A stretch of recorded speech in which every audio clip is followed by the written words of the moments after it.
His Royal Majesty Osei Tutu, the second king of the Asante Kingdom, His Excellency, the former President of the Republic of Ghana, John Agyekum Kufuor, His Excellency Wamkele Mene, Secretary General of the African Continental Free Trade Area, the Honorable Emmanuel Ama Kofi-Boa, let me thank you for the brilliant presentation you just gave us. Ministers of State present here, our international partners who have traveled from far to join us at this summit, chief executives and champions of the mining industry, our members of the diplomatic corps, our friends from the media, ladies and gentlemen. It's my singular honor to welcome you all to Ghana and to this landmark gathering, the Mining in Motion Summit 2025. We're gathered here today not merely to talk about minerals, but to reimagine the future of mining in Africa. And so permit me first to express my heartfelt gratitude to Otumfuo Osei Tutu II for his inspiring vision and leadership in convening this summit. Nana, we thank you very much. Your unwavering commitment to Ghana's development and environmental sustainability is admirable. Let me also thank Oheniba Kwekudua and the Ashanti Green Initiative team for delivering on this vision, and also the Ministry of Lands and Natural Resources for its strategic collaboration. Africa is rich in gold, bauxite, lithium, manganese, cobalt, and other rare earth minerals. Our continent is said to hold about 91% of global platinum reserves. We hold about 79% of phosphate rock. Over half of the cobalt and manganese in the world is found in Africa. Vast untapped deposits of lithium and graphite. And yet we remain among the poorest continents globally. Ghana, as the leading gold producer in Africa, reflects both the opportunities and the contradictions in this sector. Mining contributes substantially to our GDP, to our foreign exchange and employment. But I must say, it has not transformed the lives of our citizens as it should. And so we must ask ourselves the hard question: why does the wealth beneath our feet not translate into prosperity above ground? A major reason is our extractive structure. We export raw materials, raw minerals, and we import finished product. But the real value, which is jobs, technology, and revenue, is captured elsewhere. My administration is committed to moving beyond extraction to transformation. And this means that we'll be investing in the downstream industry of the mineral value chain, refining our gold and developing our jewelry industry, processing our bauxite into alumina and aluminum, converting lithium into battery components for export, and using iron ore to feed a steel industry. We must integrate mining into the broader economic framework, linking it to our manufacturing, energy, logistics, and research. That is how we build resilient and diversified economies. In the past, huge concessions were carved out for foreign mining interests. State mining assets were sold to foreign companies because we lacked the capital, the technology, and the human resources to fully exploit the natural resources that nature so bountifully blessed us with. But that situation has changed now. It is possible to raise capital. Technology is available. And Ghana has a huge human resource with expertise in every aspect of the extractive industry. We therefore believe that there should be increased participation and investments from Ghanaians in exploiting our mineral wealth. We welcome foreign investors to partner with us in our extractive industry. We want a partnership of mutual benefit. And we commend the relationship we currently enjoy with our partners such as Goldfields, AngloGold, Cardinal Namdini, Newmont, and all the others. We'll soon codify our thoughts concerning increased Ghanaian participation using vehicles like our stock exchange and other instruments to increase participation of the Ghanaian private sector in our natural resource exploitation. As the world becomes more transactional in relations between countries, it becomes even more critical for us to use our natural resource endowment to create prosperity for our people. Another pillar of reform is inclusive mining. Over 1 million people in Ghana depend on artisanal and small-scale mining for sustenance. However, this sector has often been informal, conflict-prone, and environmentally damaging. We're therefore taking bold steps to formalize the small-scale mining sector through initiatives such as the Cooperative Mining and Skills Development Program, the Ghana Landscape Restoration and Small-Scale Mining Project. And as the Minister said, there are various initiatives underway.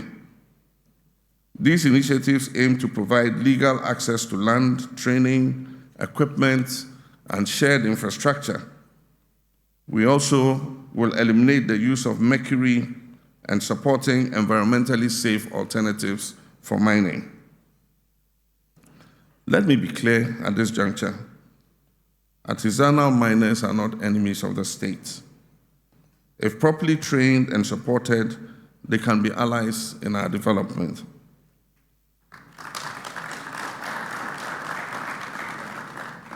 Working together with the small-scale mining sector, we will reclaim our forest reserves and restore the purity of our water bodies.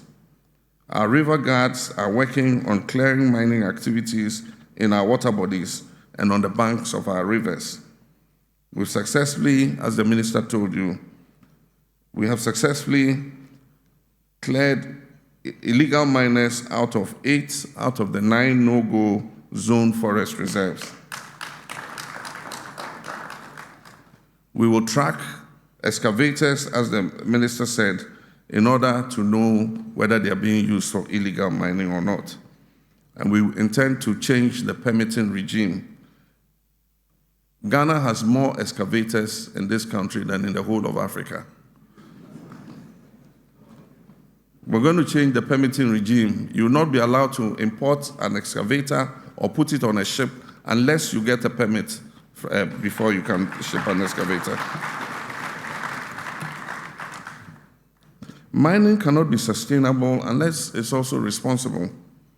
Environmental degradation, water pollution, and community displacement are not inevitable byproducts of mining. They are the consequences of poor governance and enforcement. We're strengthening environmental, social, and governance frameworks across the mining sector. And this will include, like I said, banning toxic chemicals in gold processing like mercury, mandating site rehabilitation. And so it means that small-scale miners and medium-scale mining must also have rehabilitation clauses in their permits to reclaim the land, enforcing community development agreements, and promoting renewable energy use in our mining sector. True policy and regulation will ensure that every ounce of gold or gram of lithium mined in Ghana leaves with a positive green footprint. The world is transitioning. The use of fossil fuels is waning, and clean energy is rising. With this comes a surge in demand for critical minerals like lithium, graphite, nickel, and other rare earth minerals. Ghana is ready to play a central role. We're establishing policy, legal, and investment frameworks to explore and develop critical mineral reserves, build refining and battery manufacturing capacity, attract ethical long-term investors, promote local content and technology transfer. In this new global order, our mineral wealth is not just a national asset, but a strategic geopolitical resource. The Gold Board, a key plank in my administration strategy to reform the gold mining sector and ensure maximum benefits for Ghanaians from our gold resources, has taken off. In its short existence, it has sanitized the gold sector, ensuring maximum returns from our gold exports. Ghana's gold exports earned the country $2.7 billion. Ghana's gold exports through the PMMC and the Gold Board earned the country $2.7 billion between January and April. And this figure is expected to increase exponentially throughout the year. But the Gold Board is not only about exporting gold.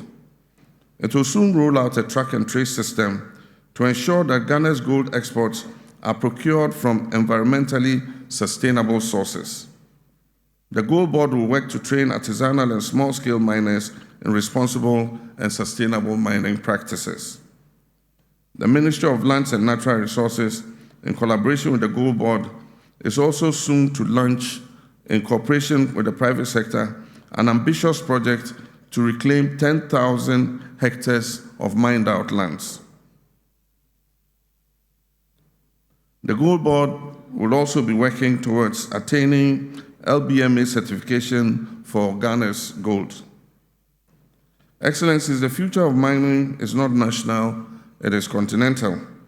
The African Continental Free Trade Area provides us with an unparalleled opportunity to retain value within Africa, establish regional supply chains, create joint refining and research institutions, and strengthen intra-African investment flows.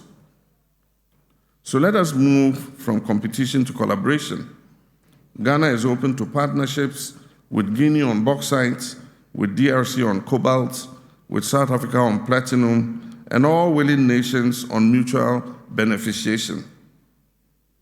For this to succeed, we need governance anchored in transparency and accountability, and my administration is committed to strengthening the Minerals Commission, digitizing licensing and monitoring, publishing mineral revenues and contracts, removing bottlenecks for responsible investors. We'll work to ensure that mining revenues benefit all Ghanaians, especially the host communities. Development must be visible, equitable, and lasting in our mining communities. Distinguished ladies and gentlemen, mining in motion is more than just a theme. It is a declaration that Africa's mineral wealth will no longer be a curse, but will be a blessing. That Ghana's gold will not enrich others while leaving our people in poverty. And that this summit will chart a new path of value, sustainability, and dignity. I therefore call on all present, governments, investors, miners, regulators, and communities to rise to this challenge. Let us lead not just in production, but also in innovation, responsibility, and shared prosperity. With this spirit of cooperation and resolve, I have the honor on behalf of the people and government of Ghana to declare the Mining in Motion Summit 2025 duly opened.